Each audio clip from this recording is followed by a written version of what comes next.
And now part 3 of Follow Him. Okay, so the experience that they have had in Missouri hasn't been good. They put out this Section 134, but the experience doesn't get much better. So 1 year later, the Saints have moved to Clay County, and things are starting to get a little hairy there. And it's interesting what the government decides to do. They literally decide to create a new county, as one legislator put it, a Mormon reservation. Now, remember, just miles on the other side of the river is the Indian Territories, with all, which is a reservation, right? And by this time, on the frontier particularly, we are being seen more, even though most of the members of the church are from New England and the Mid-Atlantic area, we are being seen as a different race. There's been a lot of good scholarship lately in newspapers. We're being seen as a lower race of people, as many whites did in that time, as similar to American Indians or to black slaves.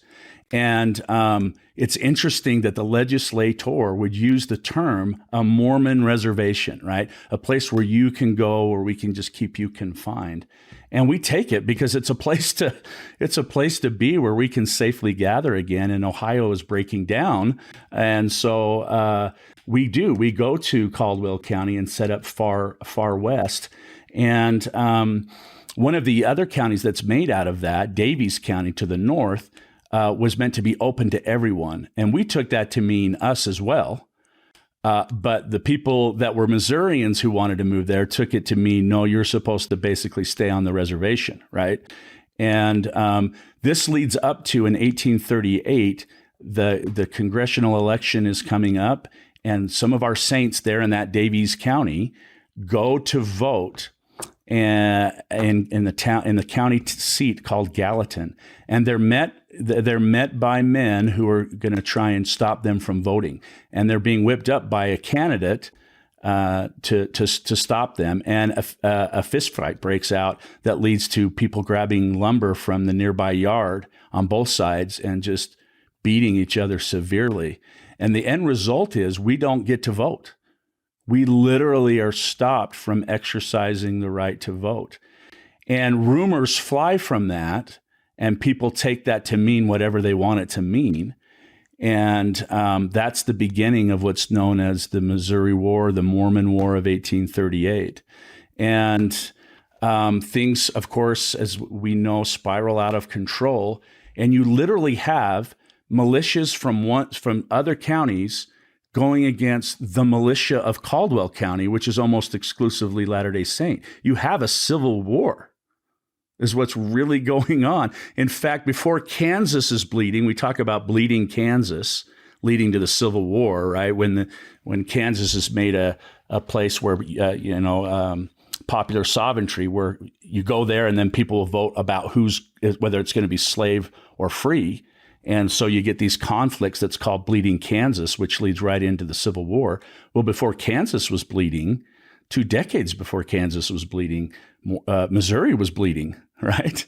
And of course that ends with the infamous extermination order and Joseph Smith in prison and horrible things. Some Latter-day Saints killed, all Latter-day Saints losing property, personal property, people beaten. Women raped.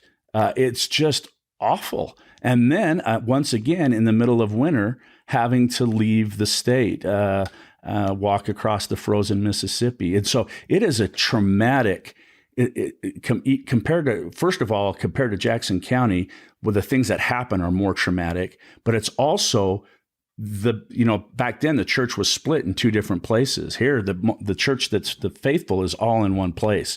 And so this is just an incredibly traumatic experience that haunts us in some ways even till today, right? With Haun's Mill being the most famous of the atrocities, but we don't even talk nearly enough about the other trauma, particularly that women experienced. And so when we're kicked out, the general that's in charge, General Clark, actually says, "Don't gather again, ever. This is the problem. You guys gather and you try and you build your Zion, and it doesn't belong in America, basically. He didn't use those words, but that's basically what he's saying. So just be like all the other churches and live in different places and believe in things. And some of the leaders, like Sidney Rigdon and others, are like, yeah, I think that's a good idea. This isn't working out. And Joseph writes from the jail, no, we gather, right? And while he's still in jail, people are looking, he's got people specifically looking for spots, which eventually leads us to Nauvoo and gathering again. And when we do that, we decide something's got to change. So Joseph Smith actually decides to go to Washington, D.C. with redress from all the people, all the things that they have lost. They make lists, right, of everything. You can look at them online. You can buy the book. That's very specific. We lost 20 chickens, a house, This is how much we think the government owes us. And he actually gets to know, it was easy to get appointments with the President of the United States back then. And he actually has a member of the Illinois legislature who gets him an appointment. And of course, he meets with President Van Buren, and as everybody knows, and Van Buren says, there's nothing I can do for you. In a sense, he's actually correct. There's nothing federally he can do unless he wants to call the government of Missouri in rebellion against the government of Missouri. And he's just not going to do that. We were hoping that maybe he would write something in the annual address to the nation, right? What do we call it now? The State of the Union, right? Yeah, back then it was written and put in all the newspapers. We were hoping for something at least in that. And he says, I can do nothing for you, right? Because we forget the second part, because I'll lose Missouri. That's a strong Democratic state. I'm not going to lose Missouri, right? And so Joseph has other men putting in this redress in the Congress, trying it that way, and it dies by tricks in committee. And so Joseph leaves Washington. Hey, Derek. Yeah. Derek, I don't know if our listeners are going to comprehend politicians who decide things based on votes. John, do you think our listeners are? Yeah, I like or thing that doesn't happen today. Or tricks in Congress to make sure things never. Congress. Yeah. We'll just pass a continuing resolution. Exactly. He had really believed that there was sympathy throughout the United States in the newspapers for what had happened in Missouri, and he really thought that could change the equation in Washington. And he comes away realizing it's not going to be the case. If we don't do something for ourselves, it's never going to work here. And so luckily they had walked into Illinois that was evenly split between the two parties, the Whig and Democratic Party. And you've got now almost 10,000 people that are new. We want you to be Democrats, or we want you to be Whigs, right? Because it changes the balance in Illinois. And, Joseph was smart to use that to be able to get a charter, the Nauvoo Charter, which allowed for a sense of self-government, right? We would have our own government with elections, with special legal rights, and the Legion, right? Both times we'd been disarmed, and here we would have an official Legion that's part of the city, not the county militia, and that belongs to it belongs to Nauvoo, but in reality, that belongs to the church, right? And so Missouri is hanging over everything. And so it works. We have our own little place there in Hancock County, and we elect members and non-members to offices. And when people try and kidnap Joseph, he's able to use the court system that was given them by the legislature to not get extradited to Missouri and be assassinated. And so that there was kind of a breathing there in late 1840, 41, 42, that we can breathe again, right? We're protected. We're going to be okay. It starts to break down. And at the same time it starts to break down, those ideas of protection, Joseph starts receiving revelation, and in public and private starts to talk differently.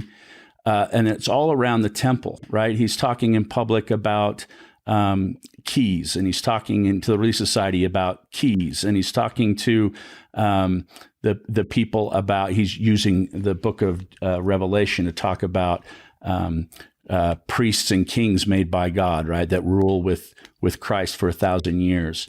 The government of God, an editorial comes out that summer that talks about that God's law has always been basically theocracy, right? The church and state are the same thing. And there's kind of a change in his thinking. America has failed us, right? And it looks like it's going to fail us again. And he kind of weaves this idea, what he's later going to call theodemocracy. And I'll explain that really quick in a minute, and we don't need to go in big detail about it. But there's a real sense that we've been let down, and we have. I mean, there's no doubt about it. And in the fall of 1843, as it looks, people are becoming more upset. More of us are arriving. Looks like the Zion experiment could be headed toward persecution again. We don't want a repeat of Missouri. Joseph's kind of last decision is to reach out to the candidates running for president of the United States and ask, what will you do if you're elected regarding us? Here's our history, so forth. And 3 of them respond, which actually, of the 5, which actually shows that Joseph had become a person of importance in the nation, that they would actually take the time to respond. But all 3 of them say the same thing, right? We can't do anything. Would Latter-day Saints know any of these 3? So the 3 that respond are Van Buren, who says, "I told you what I told you." Henry Clay, who's the great legislator and ends up being the Whig candidate, who says the same thing. Says, "I told you in Washington, probably the best thing for you to do is to go to Oregon," right? And then John C. Calhoun is very famous. He's running. He's been in there forever. He's the big states' rights guy of the South. Stay out of our business. Slavery's our business, kind of a guy. And so his response to Joseph is, this is he didn't meet with him, so he says, this is a states' rights issue, and you stay out of it. And actually, Joseph writes a very stinging rebuke that's printed in newspapers all across the country, especially the Whig newspapers, where he takes Calhoun to task about, what if it's the government that's actually the state government that's actually doing the persecuting? Can you spend some more time on that? Because okay, so if somebody is robbing, mobbing, doing all that stuff, the federal response was nothing. Okay, I know that's in the Bill of Rights. I know that's against the law, but the states will have to handle it? Yes, because the Bill of Rights only applied to the federal government. And so how you've seen lately in the last few years that like the President of the United States can order all the federal employees to be masked or vaccinated, but he can't do that for the rest of it. It's that same kind of principle. In our federal system, that those aren't actually made to be inside of the states, all of the Bill of Rights, until the 13th Amendment after the Civil War.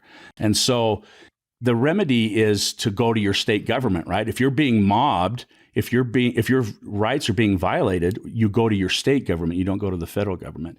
Well, the problem with the saints is, what if the state government is the one doing the mobbing and the robbing? Yeah. And that's what I was going to ask. So the laws are there for the state, but they're just not.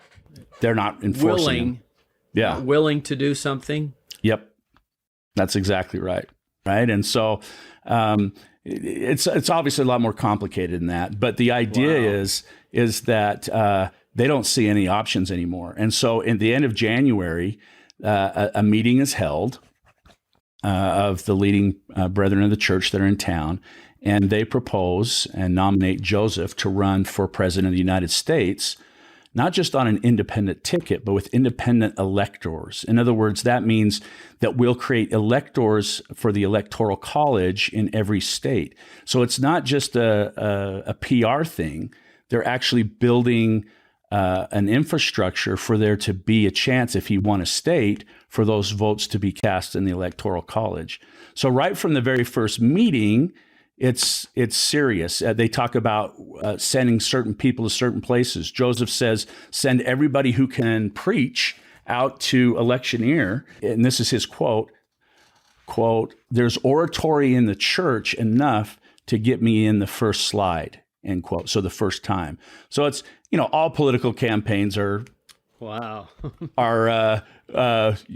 believe, right, that they could do everything. Do you think that if one of the candidates would have responded positively that Joseph doesn't run and he supports that candidate with everything he has? Yes, because in October, when things were really falling apart, there was a church editorial called "Who Should Be the Next President of the United States?" And in that, it says, we want to find a candidate who will protect us, and then we will throw our votes and try and get everybody else to throw their votes to that candidate. And that's when they choose, they write the letters, and then the response is nothing. None of them will. None of them will. You have no other option then. So he's like, yeah, we're gonna have to do it. Now, he immediately after, in the weeks following, he writes a political pamphlet called General Smith's. You don't want to do President Smith or Prophet Joseph Smith, because now you've got to talk to everybody in the country, right? Right. So he takes his militia. By the way, he's a lieutenant general, is what the state gave him. Think of that. So for context, there's no lieutenant general between George Washington and Ulysses S. Grant in the Civil War, except Joseph Smith. And so, so he writes this pamphlet called General Joseph Smith's Views on the Powers and Policies of the Government of the United States. And it's basically a presidential platform, which is something they didn't do back then. They didn't put out their views on specific things because then they could be held accountable to try and do those things. Joseph's just the opposite, and he mails it to every person in the federal government that's important, all the governors, and to all the major newspapers, because in those days, how media worked was people just passed on to, reprinted other newspapers. And that's how the word of everything got around. So it gets all around the country.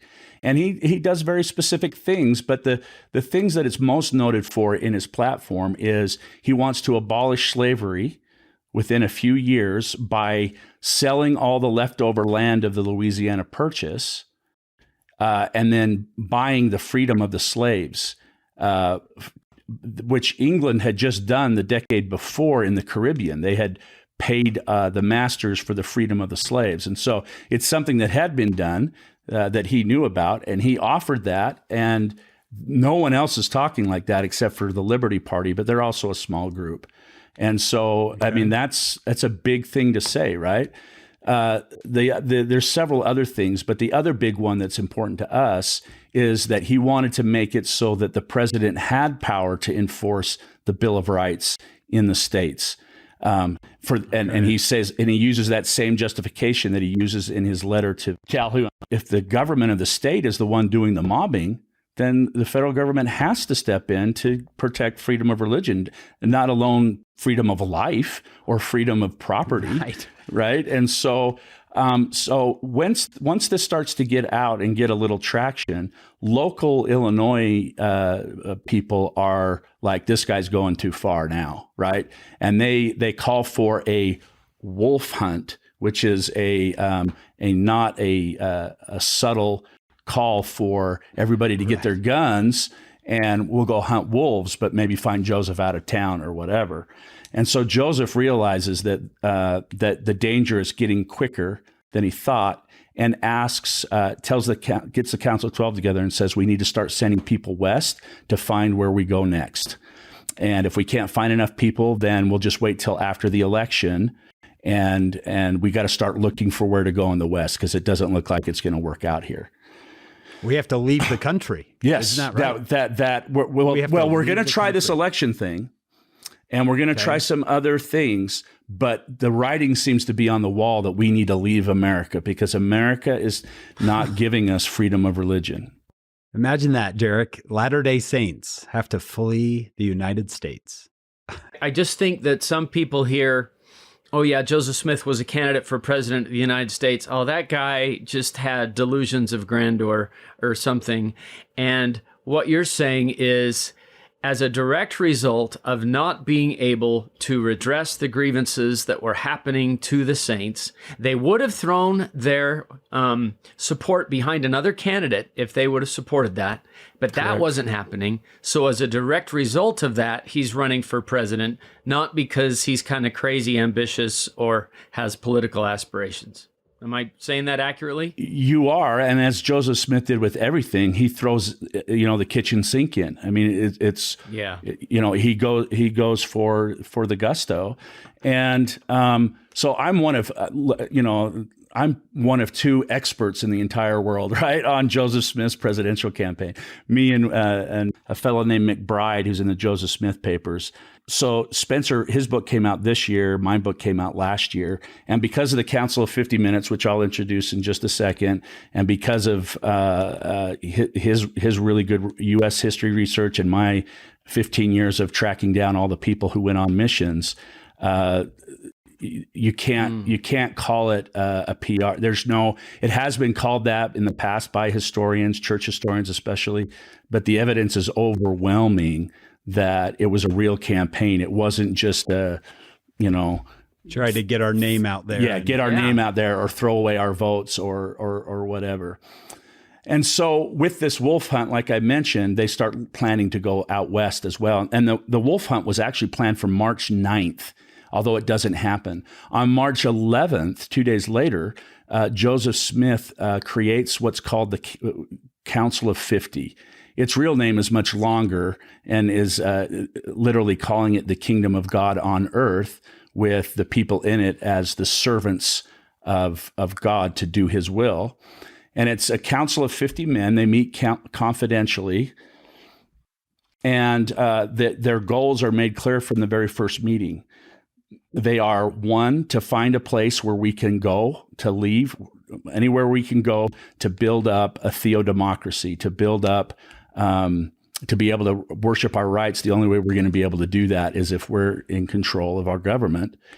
And two, to run this presidential campaign and see if we can't, get freedom of religion that way as well.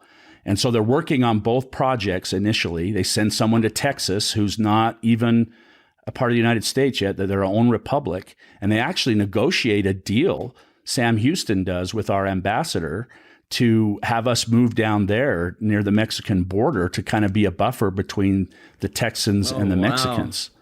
But he doesn't tell our ambassador, he's also dealing with an ambassador from the United States. And when our ambassador leaves, he actually does the handshake deal to join the United States. So, but I give you that just to show that we're thinking about going there. We're thinking about going in California, which is basically all of Western United States, or Oregon. Okay, so they're thinking about that and the election. But by the April General Conference, they've thrown everything into the election. All those other stuff is kind of put on hold. And at the General Conference, there's actually been a call for all the elders that can possibly in the church get to Nauvoo, because there's going to be a special session where people are going to be sent out on missions. And so that special session, and of course, this is the General Conference with the King Follett Discourse. You've got the Laws and the Higbees in the background, who are former friends, former leaders in the case of the Laws, who have now gone against Joseph. And that actually begins with the political issues in the fall and continues with plural marriage in the winter. And now they've broken off and created their own church and are calling Joseph a fallen prophet. So he's got pressure now inside the community, as well as the pressure outside of the community, which sounds an awful lot like what happened with Missouri, right? I mean, part of the reason Missouri can happen is because W.W. Phelps and others, Orson Hyde and others, signed affidavits against the church. So it seems like Missouri is repeating itself. And at this general conference, the last session, there's 1,500 elders that show up. And Brigham Young and Joseph and Hyrum Smith, Joseph Smith on purpose isn't there because it was against the rules of politics back then to look like you wanted to be president or to electioneer for yourself. You didn't do it because it was a gentleman thing. You were invited to run, right? And so he wasn't at the meeting, but Brigham and Hyrum lead the meeting, and they basically say, look, we are sending out missionaries, and you're going to do two things. You're going to preach the gospel of Jesus Christ, and you're going to electioneer for Joseph Smith to be president of the United States.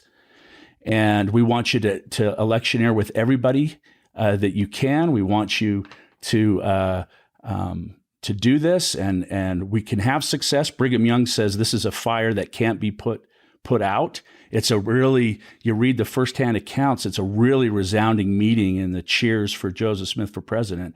So at the end of the meeting, 277 people have signed up. By the time their names are listed in the church newspapers the next week, you're about to 350. And with assignments they all have assignments to go to different states. And there are presidents assigned to each state to run the missionary work, both the religious and the political side. That's where I got interested in it, was looking at the missionaries. And I literally spent a decade chasing down every loose end, and the internet helped. And I found out that the number is actually, if you don't count the quorum of the 12, they lead it, so they are. But if you don't count them, the number I came to is 621. So there's obviously more than that I just haven't been able to find because you lose historical records, making it the largest missionary force in numbers until 1905.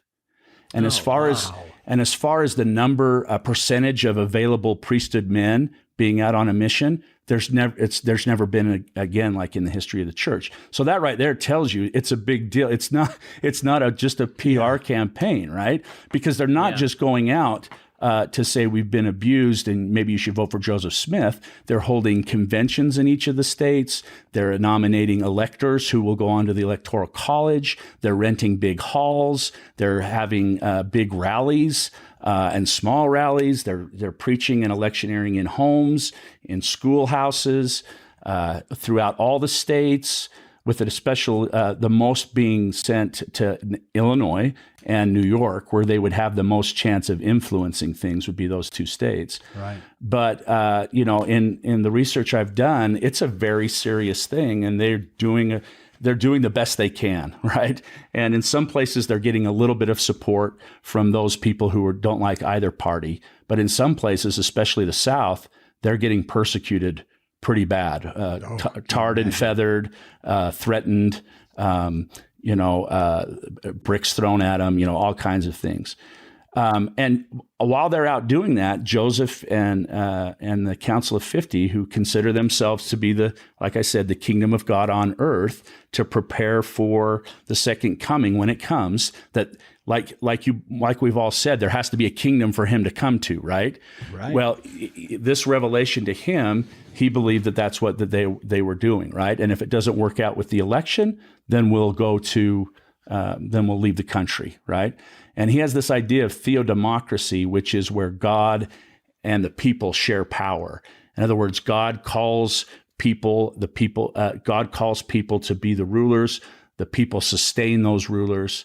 And Joseph was very careful to say things like, and that he'd already done this before, that this doesn't mean everybody's a Latter-day Saint. He brought people who were not members of the church into the Council of 50, actually. Not very many, it's token, but at least shows where his mind was wanting to go. And so anyway, that election continues to progress. And locally, now back to Carthage, Joseph's political enemies team up with Joseph's religious enemies who've just left the church, the Laws and the Higbees.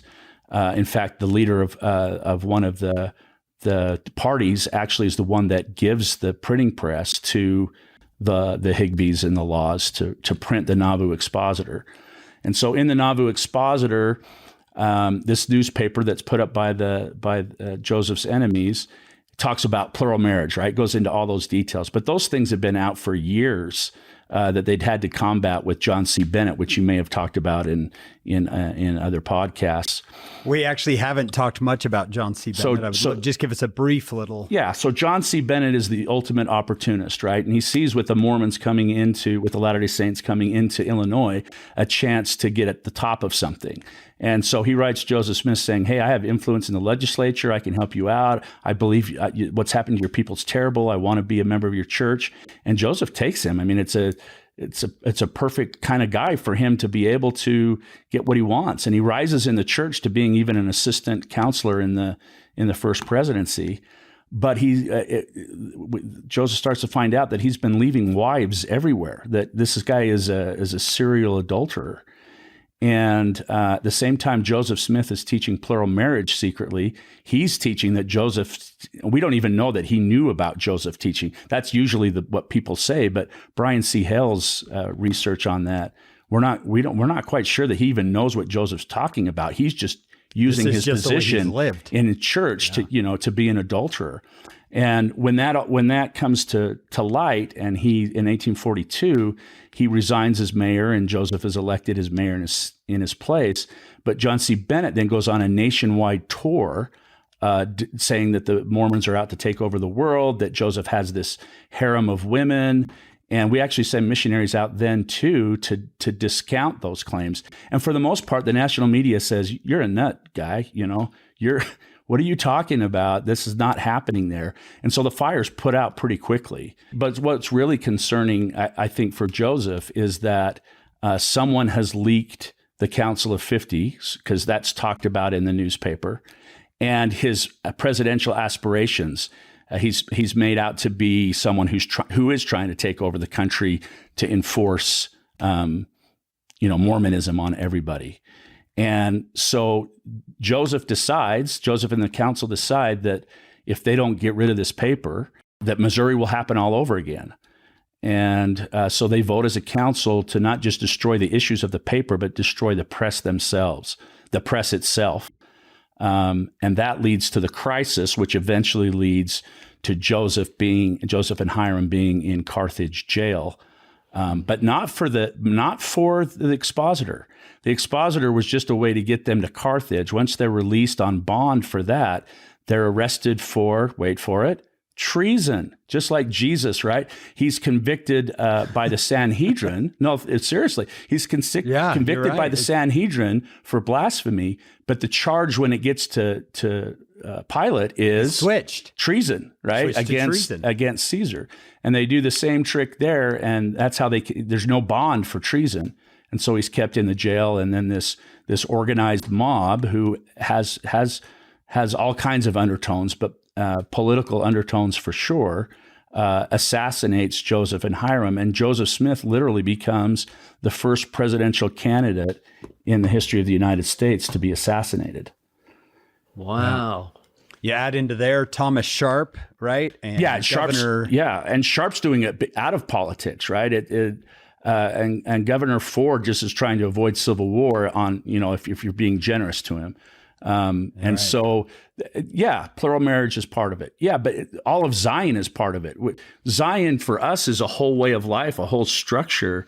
It's not just what people call religion. And so, Joseph Smith was killed for his religion, absolutely. But there were definitely political undertones, as well as what is traditionally called religious undertones to what's going on with his assassination, with his murder. Yeah. Wow, that was such a good lead up to 135. 136, right, is going to be the camp of Israel, how to organize our exodus out of the country, right? That's what happens. I mean, we are literally, it takes a year or so, but we are literally forced out of the nation. In fact, Governor Ford purposely lies that there's a federal force coming to take us and prevent us from leaving, to make us leave in the middle of the winter, which causes all the deaths in Iowa, which is the worst part of the trip. That wouldn't have happened if the original agreement to leave in the spring had been honored. So we literally are kicked out of the United States, and we want out at that point.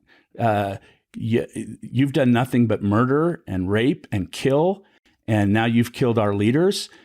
You're not, in fact, you read the journals and they talk about the Latter-day Saints. We're the real Americans. We're the ones that really believe in the Constitution and all of its rights. And we're going to go out here in the West, and we're going to do it on our own. We're going to do it for ourselves.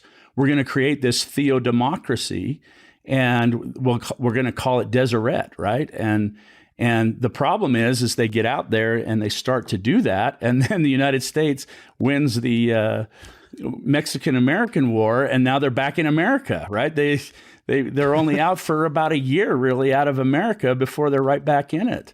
And that leads to the tension that goes for another half decade between us and the federal. We wanted the federal government to help us. Now we actually want our own state government, right? So that we can just be ourselves. Right. And now the federal government's like, you're a territory so that you're under our control. And that leads to, plural marriage, the fights and all that leads to eventually the decision to end and to join the United States kind of full on. But I guess just to kind of wrap that, so that leads into Section 136 about why we're leaving in the first place. And just to kind of wrap the whole narrative up about what that might mean for us, both of these sections and all of this idea is that to go back to 133, we have a specific commission to gather the house of Israel. That's in 133. We have a specific mission to prepare the earth for the Savior's return. That's in Section 133, and it doesn't just mean doing missionary work. It means creating a society. And Section 45 tells us that it won't just be members of the church, a Zion society that is ready to return, ready for Christ to return to. And that means, like we talked about with most people are good and all that kind of stuff, that we have a responsibility not just to bring people into the Church of Jesus Christ, but to make the world a better place, to build Zion. And that if that means working with people of other faith, that's what we want to do. We want to, and our young people, I think, need to understand that, that everything that Joseph introduced with the temple is leading to that idea of what eventually is coming, right? Which is this theodemocratic monarchy in the millennium where everyone will be under the government, but not everybody will be a member of the Church of Jesus Christ of Latter-day Saints. And who's going to introduce that? Who's going to help the world come back together again? Who's going to do all that? Well, he'll already have, kings and queens and priests and priestesses ready to go. But we don't wait till then, right? The idea is church leaders have said we need to get involved now. If we don't get involved now, we could lose particularly religious freedom. And so all that kind of goes together to show that God is in this work. He's doing what we need to do, and we need to be doing what we need to do to build up Zion.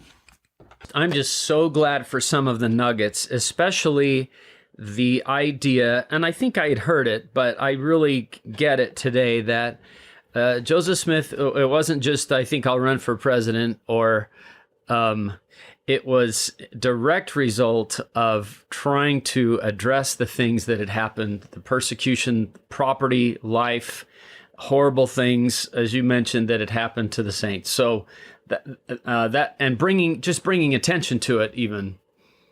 Really good. Yeah. Like I said, Spencer and I are like the two experts in the world, and we both came to the same, we come to different conclusions about some things, but what you said, John, I mean, it's absolutely, there's no way with the Council of 50 Minutes where they're specifically talking about that's out there now, there's no way to not look at it that way, because that's exactly what they're talking about. And they're saying that freedom of religion has to be everywhere. If we win the presidency, that doesn't change that I'm, president of the Church of Jesus Christ of Latter-day Saints. Freedom of religion must exist for everybody. In fact, it's during the campaign he says that famous quote, "I'm just as willing to die for a Baptist or a Presbyterian or anybody else. And if I lose my life in this cause, I am willing to be sacrificed upon the altar of virtue." And he's talking about it's a presidential campaign speech. Very interesting. Wow. Yeah. We want to thank Dr. Derek Sainsbury for being with us. Wow, it's just been an incredible day. We want to thank all of you for listening. We're grateful for you and your support. Thank you to our executive producers, Steve and Shannon Sorensen. We love you, And we love our production team, Jamie Nilsson, David Perry, Lisa Spice, Kyle Nelson, and Will Stoughton. Thank you so much for your work, and we hope you'll join us on our next episode of Follow Him.